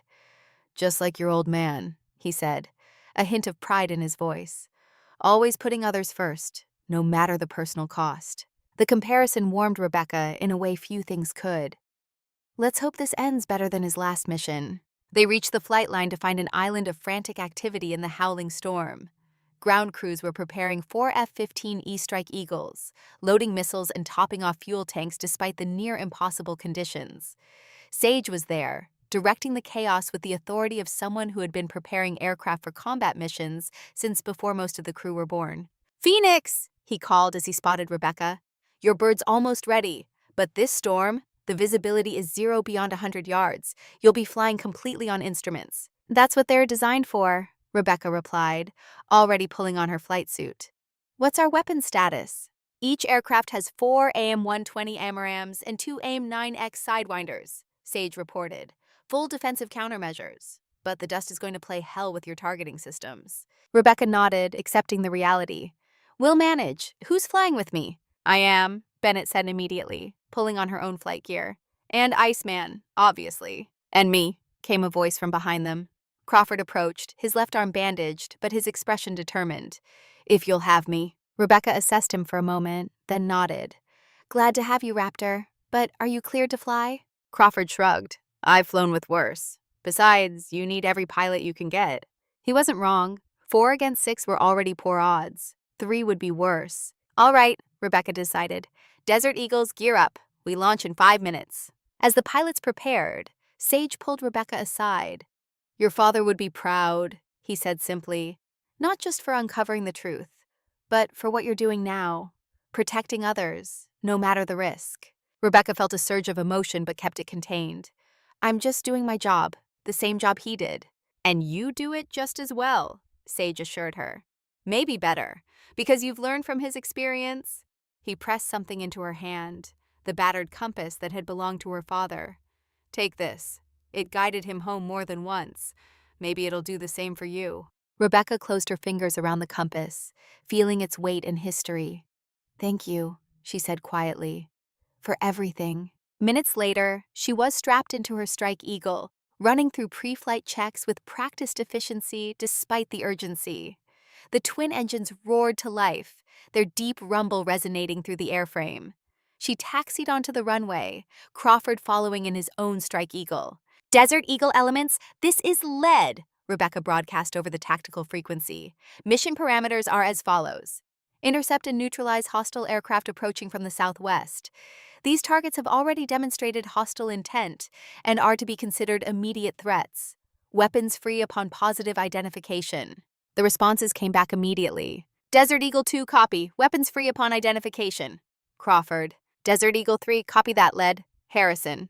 "Desert Eagle 4, understood. Let's do this." Bennett.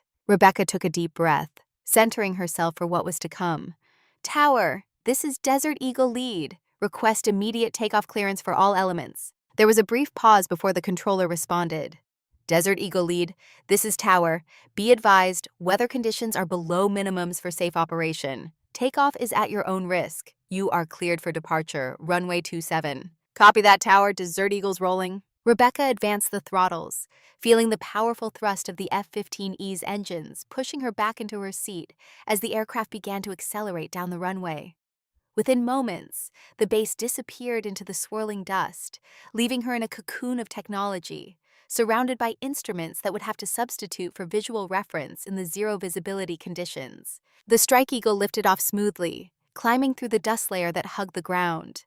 Rebecca kept her eyes fixed on her instruments, trusting her training and the aircraft's systems to guide her safely through the blinding conditions. Desert Eagle elements, form up on my position, she ordered once she had reached 5,000 feet. Standard combat spread. Activate your radars and begin scanning for the approaching aircraft. The formation assembled quickly despite the challenging conditions, each pilot finding their position through a combination of instrumentation and skill. As they climbed above 10,000 feet, they finally broke through the upper boundary of the dust storm into clear air, the setting sun painting the top of the dust cloud in hues of gold and crimson. There, Crawford called, his voice tense. Radar contacts, bearing 240, range 40 miles, closing fast. Rebecca checked her own radar, confirming his observation. I see them. 6 aircraft in attack formation, speed 600 knots, no IFF response. I'm...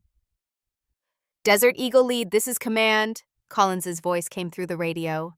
Be advised, we've attempted to contact the approaching aircraft on all international emergency frequencies. No response. They are officially designated hostile. You are cleared to engage. Rebecca acknowledged the transmission, then addressed her pilots. Desert Eagles, this is lead. These aircraft know we're coming and they won't back down. We're outnumbered but not outmatched. Use your training, trust your wingman, and remember what we're fighting for. She paused, then added, the eagle never abandons the nest. With that, she pushed her aircraft into a combat descent, dropping back into the upper reaches of the dust storm where they would have the advantage of concealment.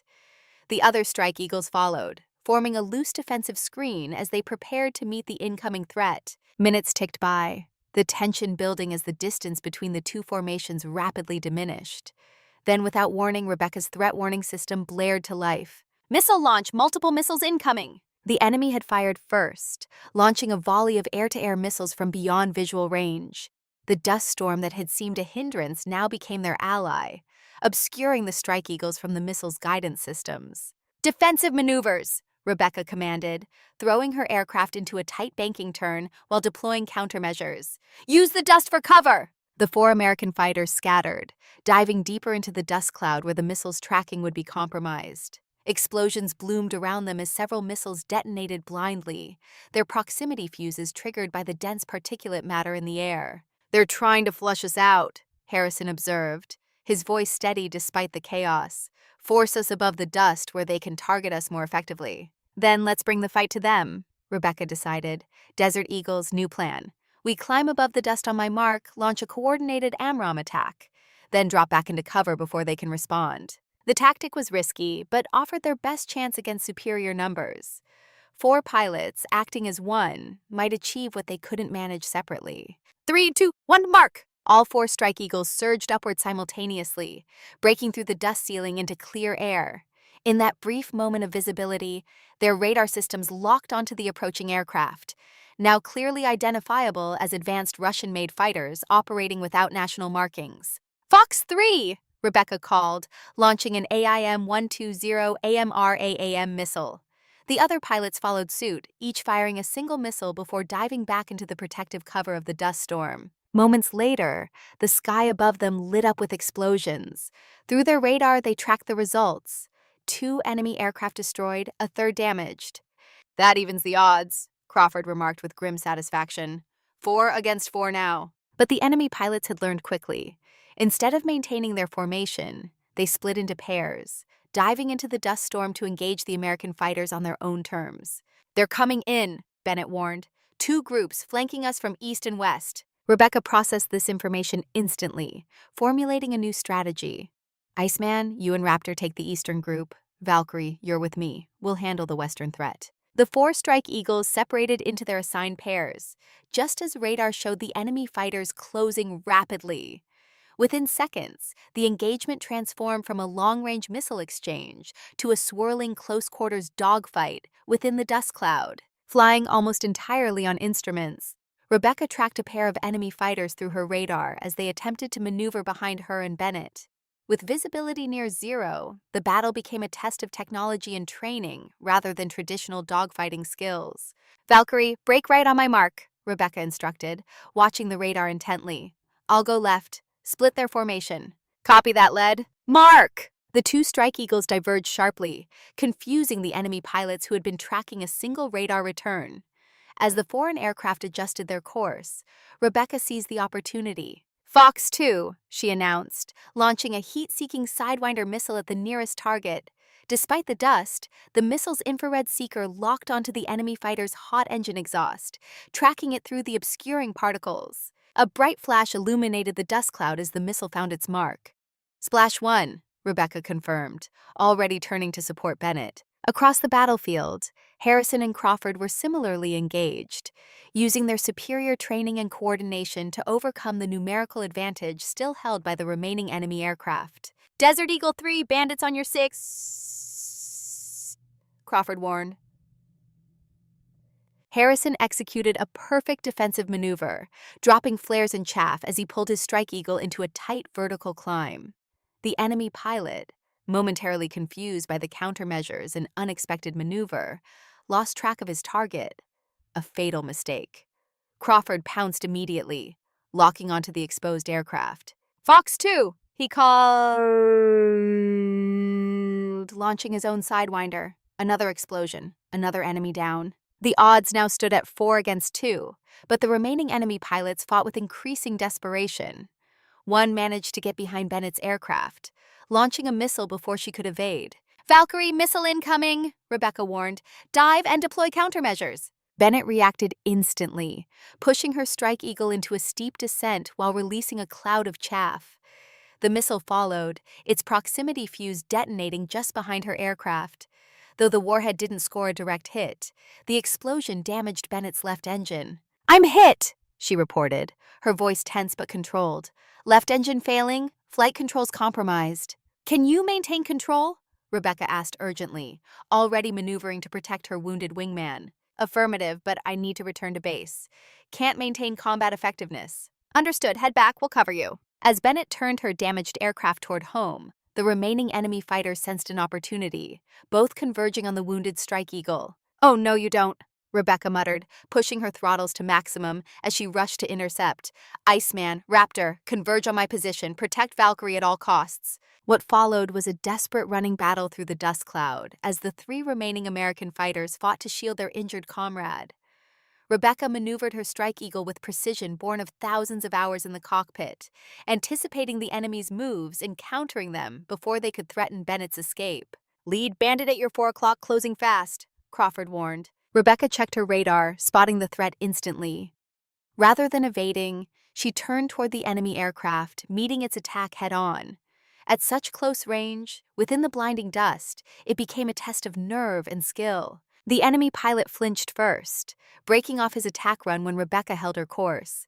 In that moment of hesitation, she locked her last Sidewinder onto his heat signature and fired. Fox 2! The missile tracked true, detonating against the enemy aircraft's fuselage. The resulting explosion was clearly visible even through the dust.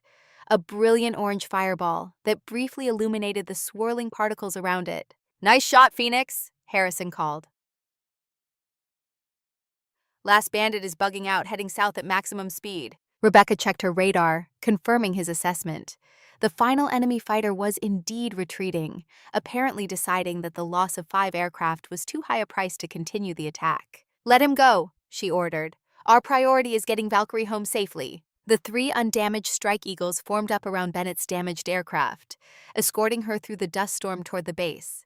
Despite the failing engine and compromised controls, Bennett handled her wounded bird with remarkable skill, maintaining a steady course through the zero visibility conditions. Desert Eagle elements, this is Tower. the radio crackled. "We have you on approach. Emergency crew standing by for Eagle 4.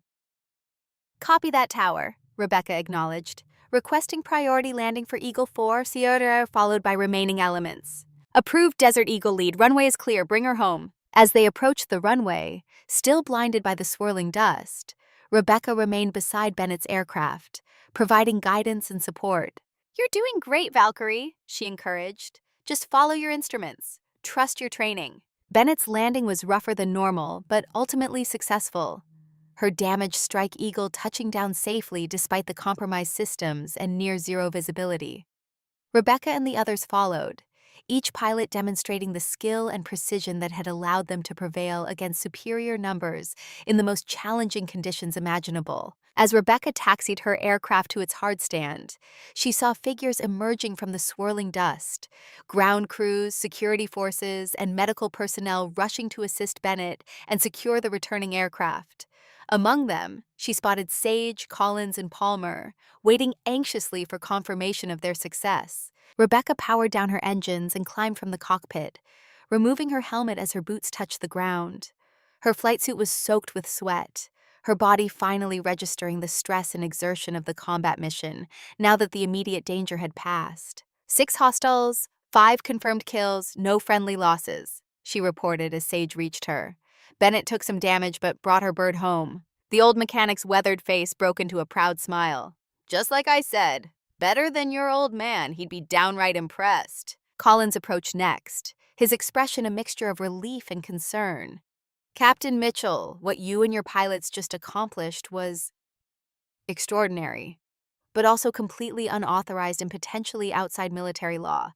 Those aircraft were foreign military assets conducting an armed attack on American soil," Rebecca finished for him. "We defended ourselves and this base against a clear and present threat.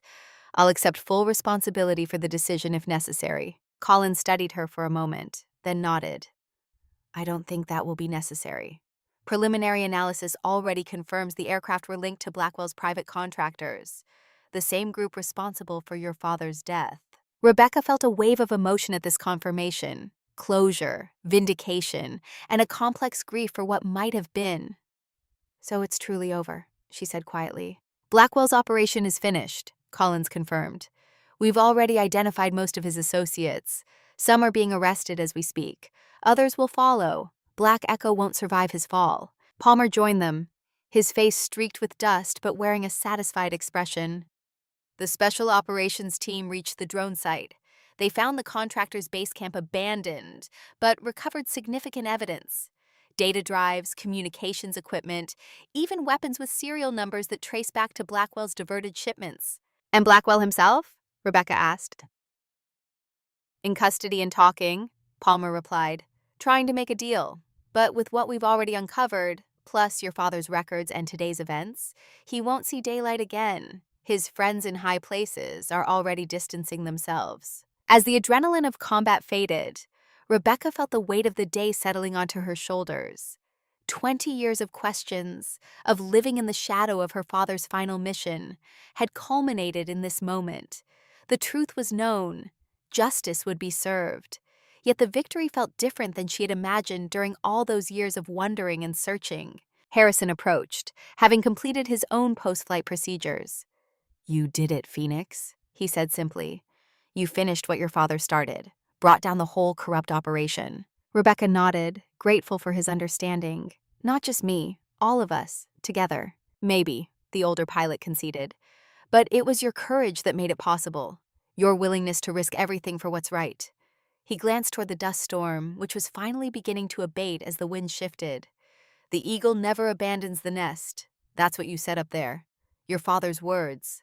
"His legacy," Rebecca agreed. "One I'm proud to carry forward." As night fell over the base, the dust storm gradually dissipated, stars becoming visible through the clearing air.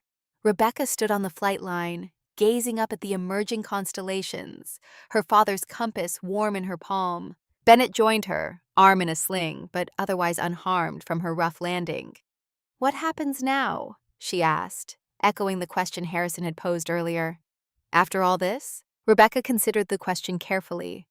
For so long, her path had been defined by uncertainty and questions about her father's death. With those questions answered, she faced a future shaped by choice rather than compulsion. "Now we fly," she said finally. "We do the job we were trained to do. Protect people, serve with honor, live up to the legacy of those who came before us." Bennett nodded, understanding the simplicity and truth of it. "Sounds like a plan, Phoenix." 6 months later, Rebecca stood at attention before a small gathering in a private ceremony at Arlington National Cemetery. Beside her, Sage, Harrison, Bennett, and Crawford formed an honor guard of sorts. Across from them, a military chaplain spoke words of remembrance and reconciliation. Between them rested a white marble headstone, newly updated. The original inscription remained. Colonel Thomas J. Mitchell, United States Air Force. He flew higher than most dare to dream. But beneath it, newly carved, were additional words. Killed in action, Operation Crimson Sky. He gave his life to save others and uphold his oath. Hero, patriot, father. The official record had been corrected. Thomas Mitchell's name cleared of any suggestion of recklessness or insubordination. His final act recognized as the heroism it truly was. As the chaplain concluded, Rebecca stepped forward and placed a single white rose on her father's grave. Beside it, she gently set his compass, now encased in clear resin to preserve it for all time. "Mission accomplished, Dad," she whispered. "You can rest now." The ceremony complete, the small group made their way back toward the cemetery gates. As they walked, Collins fell into step beside Rebecca. "Lieutenant Colonel Mitchell," he greeted her, acknowledging her recent promotion. "The Pentagon sends its regards. Your new command is ready whenever you are." Rebecca nodded her appreciation. Following the events at Death Valley, she had been offered command of the prestigious Red Flag Aggressor Squadron at Nellis, the pilots who trained America's best to face any threat.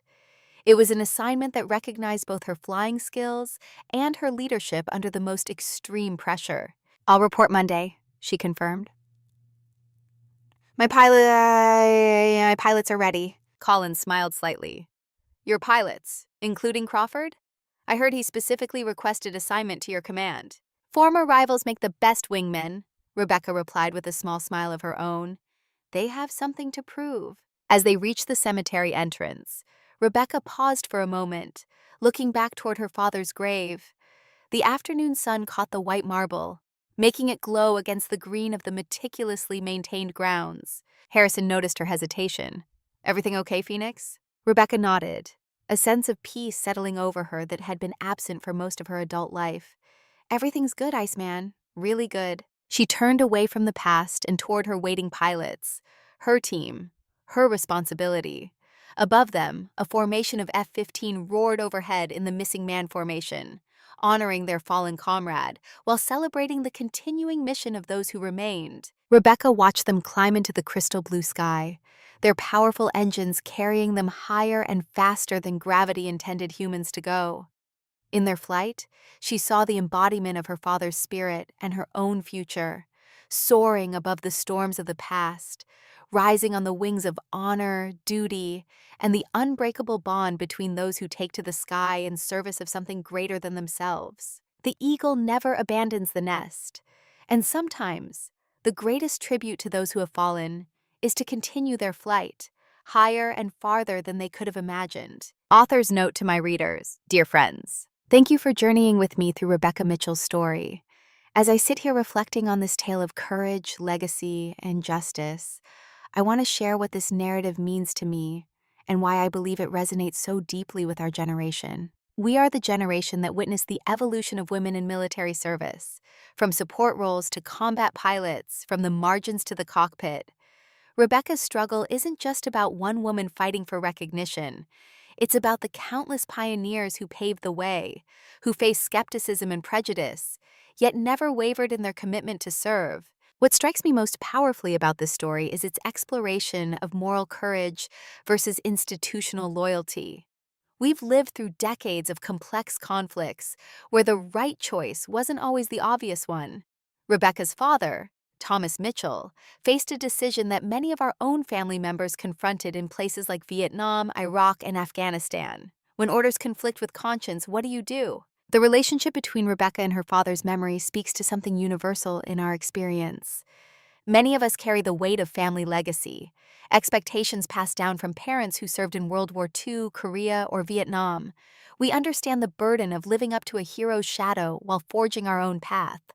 Rebecca's journey from seeking her father's approval, even posthumously, to honoring his values in her own way, mirrors a transition many of us have made in our own lives. The character of General Blackwell represents something we've all encountered: the corrosive effect of unchecked ambition and moral compromise.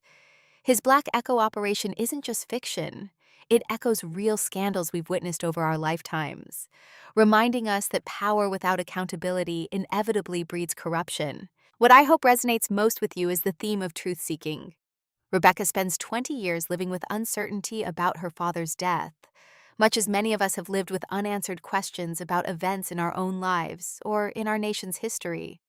The satisfaction she finds isn't in revenge, but in understanding, in finally knowing the complete truth and seeing justice served. The aerial combat sequences were crafted not just for excitement, but to illustrate a deeper principle. When we face overwhelming odds with integrity and skill, working together as a team, we can overcome challenges that seem insurmountable. Rebecca doesn't defeat the enemy alone. She succeeds because of Harrison's wisdom, Bennett's loyalty, Crawford's eventual support, and the sacrifices of countless others. I chose to set this during a dust storm deliberately. Sometimes life obscures our vision, makes it impossible to see clearly what's ahead or even what's around us. Yet we must trust our instruments, our values, our training, our instincts to guide us through. Rebecca flies through zero visibility, relying on what she knows to be true rather than what she can see. That's faith in action. The epilogue at Arlington National Cemetery brings us full circle. The corrected headstone represents something we all long for: the truth acknowledged, honor restored, legacy preserved. In our twilight years, many of us think about how we'll be remembered, what truths we want preserved for future generations. Thomas Mitchell's vindication gives us hope that truth eventually prevails. To those of you who served in the military, I hope I've honored your experience authentically. To those who loved someone in uniform, I hope Rebecca's determination to honor her father's memory resonates with your own commitment to remembering those who served. To everyone reading this, I hope you see in Rebecca a reflection of your own strength, the courage to question authority when necessary, the integrity to stand alone when required, and the wisdom to know that legacy isn't about being perfect, but about staying true to your principles. Thank you for allowing me to share this story with you. May we all find the courage to fly through our own storms, guided by the compass of our convictions. With deep respect and gratitude, your fellow traveler on this journey,